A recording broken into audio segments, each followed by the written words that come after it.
Hi friends, నేను మీ SMK ప్రస్తుతం. Welcome back to our YouTube channel.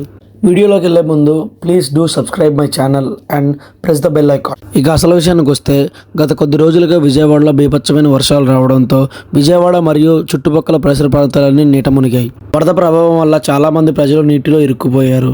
ఇక అన్ని ఏరియాస్తో పాటు మా ఏరియా రోడ్స్ కూడా నీటితో మునిగిపోయాయి. మధ్యాహ్నం అవడంతో చేసేది ఏం లేక నేను నా స్నేహితులందరూ కలిసి గొల్లపూడి నుంచి గన్నవరంకు నిర్మించిన కొత్త బైపాస్ రోడ్డుకి ఇరువైపులా వాటర్ వచ్చాయని తెలిసి చూద్దామని వెళ్ళాం. అక్కడికి వెళ్ళాక మాకు ఒక బాధాకరమైన సంఘటన ఎదురైంది. అదేంటంటే, జక్కంపూడి కొండ పక్కన ఉన్న ఒక వెంచర్లో ఇద్దరు వ్యక్తులు రాత్రి నుంచి మధ్యాహ్నం 2 దాకా అక్కడ ఇరుక్కుపోయారని తెలిసింది. వాళ్ళని ఎలాగైనా కాపాడదామని చెప్పేసి నేను నా స్నేహితులందరం గుంపుగా అక్కడికి వెళ్ళాం. మీరు ఇప్పుడు ఈ వీడియోలో చూడొచ్చు, పూర్తిగా మునిగిపోయిన ఆ వెంచర్లో ట్యాంక్ మెట్ల మీద ఒక వ్యక్తి కూర్చొని ఉన్నాడు. మీకు విజువల్ కనబడకపోతే పక్కన డిస్ప్లేలో వేస్తాను చూడండి. అలాగే ఇదే వీడియోలో చూడండి, వెనకాల కూడా ఒక ఆర్చ్ ఉంది. ఆ ఆర్చ్ దగ్గర కూడా ఒక వ్యక్తి ఇరుక్కుపోయి ఉన్నాడు. వీళ్ళిద్దరిని ఎలాగైనా సేవ్ చేయాలని అనుకుంటున్నాం. చూద్దాం మనం ఈ ప్రయత్నం ఎంతవరకు సాగుతుందో. మా వాళ్ళు ఇద్దరు కలిసి ఒక 2 ట్యూబులు తీసుకొచ్చారు, లారీ టైర్ ట్యూబ్లు, వాళ్ళని కాపాడటానికి. నెక్స్ట్ ప్రాసెస్ ఏం చేద్దాం చూద్దాం. ఇరుక్కుపోయిన వాళ్ళని కాపాడడం కోసం నా స్నేహితులందరూ ఆ నీళ్ళల్లో దిగారు. దగ్గర 30 అడుగుల పైన లోతుండొచ్చు ఇక్కడి నుంచి ఆ వెంచర్ దాకా. వెంచర్ దగ్గర ఎలాగో రోడ్స్ ఉన్నాయి కాబట్టి ఎక్కువ ప్రాబ్లం లేదు. కాకపోతే ఈ హైవే రోడ్ నుంచి అక్కడ దాకా వెళ్ళడానికి చాలా కష్టం. కానీ మా వాళ్ళు ధైర్యం చేసి వెళ్ళారు. చూద్దాం ఏం జరుగుతుందో. ఫస్ట్ అయితే నీటిలోకి ఒక 3 దిగారు. మా అన్నయ్య బంగారి, అలాగే మా బావమరిది చంటి, అలాగే నా స్నేహితుడు రాము. మీరు ఇప్పుడు ఇంకో క్లిప్లో చూడొచ్చు.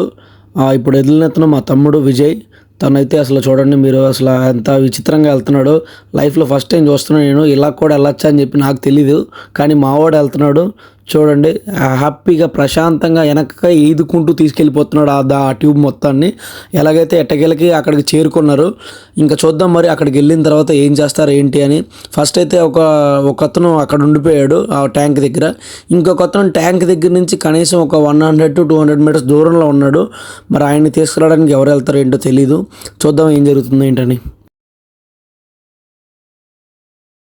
వెళ్ళిన మన కుర్రాలలో నుంచి ఒక అతను అక్కడ ఫస్ట్ వాటర్ ట్యాంక్ దగ్గర ఉన్న అతన్ని సేవ్ చేసి తీసుకొస్తున్నారు. చూడొచ్చు మనం ఇప్పుడు ఆ విజువల్స్. ఇదిగోండి, ఇలా లారీ ట్యూబ్తో లోపల ఉన్నప్పుడు ఎక్కడైనా ఇరుక్కుపోయినా వెనకాల నుంచి మన కుర్రాడు కూడా నెట్టుకుంటూ వస్తున్నాడు. చూడొచ్చు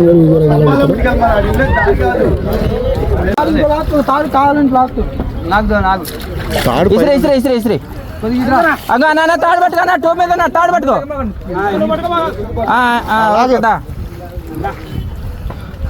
పట్టుకోనా తాడు పట్టుకో, వాడిని పట్టుకో,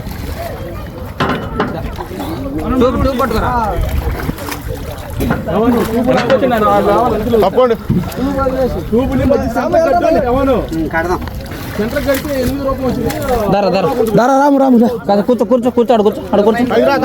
కూర్చో. సూపర్ రా, అరే అట్లా నువ్వు నీళ్ళు ఉండే ఎండిపోయింది మొత్తం.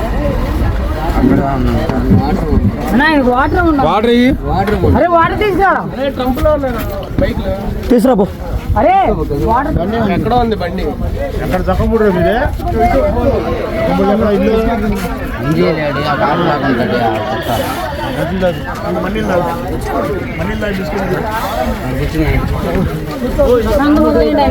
చూశారు కదండి, ఆయన మన రాము తీసుకొని వచ్చేసాడు. ఆయనతో పాటు ఉన్న ఆయన కూడా వీళ్ళిద్దరూ కలిసి అక్కడికి వెళ్ళారంట. మరి ఎందుకు వెళ్ళారు ఏంటో చెప్పమంటే కొంచెం తడబడుతున్నాడు. ఏమో కాపలా కాస్తానికి వచ్చామండి, అక్కడ తెలిసిన వాళ్ళు ఉన్నారు అందుకని వచ్చామని చెప్తున్నాడు. అతని పేరు వచ్చేసి ఏడుకొండలో. ఇంకొక స్టక్ అయిపోయిన అతని పేరేమో శివయ్య. వీళ్ళిద్దరు కలిసి అక్కడికి వచ్చారు. నిన్న నైట్ నుంచి ఇవాళ దాకా అక్కడే ఉన్నారు. నెక్స్ట్ ఇంకా అతన్ని కొంచెం పక్కన కూర్చోబెట్టేశాం. ఇంకా ఆర్చ్ దగ్గర ఉన్న అతన్ని తీసుకురావడానికి మా తమ్ముడు విజయ్ అయితే వెళ్తున్నాడు ఒక్కడే ధైర్యం చేసి. అక్కడి నుంచి ఇక్కడ దాకా తీసుకొస్తా అన్నాడు ఆ మన వాళ్ళు ఉన్న దగ్గరికి. అక్కడికి తీసుకొస్తే అక్కడి నుంచి మరి మన వాళ్ళందరూ తీసుకొని వస్తారు ఇక్కడికి. మనవాడైతే ఆ బాబాయిని తీసుకొని అలా నడిపించుకుంటూ వస్తున్నాడు. ఇందాక వీడియోలో చెప్పాను కదా ఆల్రెడీ, అక్కడ రోడ్స్ ఉన్నాయి వెంచర్లో అని చెప్పి. యాక్చువల్గా ఇంతకుముందు మేము అక్కడికి వెళ్ళాం, మాకు తెలిసి ఆ రోడ్స్ ఉన్నాయని. మా వాడికి కూడా కొంచెం ఐడియా ఉంది. సో ఆ బాబాయిని అలా నడిపించుకుంటూ మన వాళ్ళ దగ్గరికి తీసుకొస్తున్నాడు. చూడొచ్చు మీరు వీడియోలో క్లియర్గా. అలా ముందుకి ఇద్దరు కలిసి నడుచుకుంటూనే వస్తున్నారు. వాళ్ళేమో ఈత కొట్టుకుంటూ కూడా రావట్లేదు. అక్కడి నుంచి మళ్ళీ ఇప్పుడు ఆ వెంచర్ కాంపౌండ్ వాల్ ఉంది. మన వాళ్ళు నించున్నదేమో అక్కడ గోడ ఉంది. ఆ గోడ మీద నుంచి యువతలకి ఇంకంతా 20 నుంచి 30 అడుగులు కన్ఫామ్గా ఉంటుంది. మరి వాళ్ళు ఇంకా అక్కడి నుంచి ఆ బాబాయ్ని మరి ఆ ట్యూబ్ మీద తీసుకొని రావాల్సి వస్తుంది. ఆ బాబాయ్ని అయితే వాళ్ళ దగ్గరికి తీసుకొచ్చేసాడు మనవాడు. అక్కడి నుంచి ఇప్పుడు మన వాళ్ళు ముందుకు రావాలి. అయితే ముందుకు రావాలంటే వాళ్ళు కొంచెం రెస్ట్ తీసుకుంటున్నారు, కోసేపు రావడానికి ఇబ్బందిగా ఉందని చెప్పారు. ఇంకా ఇక్కడి నుంచి మన రాము మళ్ళీ వాళ్ళకు ట్యూబ్ తీసుకొని వెళ్తా అన్నాడు. ఎందుకంటే వాళ్ళు అక్కడ నలుగురున్నారు కాబట్టి రావడానికి కొంచెం ఇబ్బందిగా ఉంది, మీరు ఒకరు ట్యూబ్ తీసుకొని రమ్మని మాకు కొంచెం చెప్పారు అక్కడి నుంచి అరుస్తూ. అర్థమైంది విషయం. సరే అని చెప్పి రాము ఇక్కడి నుంచి మళ్ళీ అక్కడికి బయలుదేరాడు. ముందు వాళ్ళకి ఎదురెళ్ళి వాళ్ళతో పాటు ఒకరిని తీసుకొని వస్తా అన్నాడు. అది విషయం.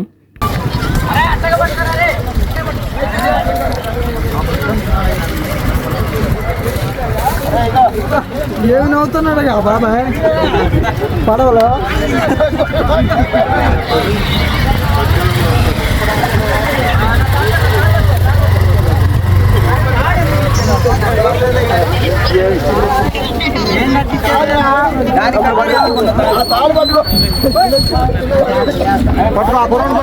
లాస్ట్కి ఇతను కూడా తీసుకొచ్చారు మా వాళ్ళు.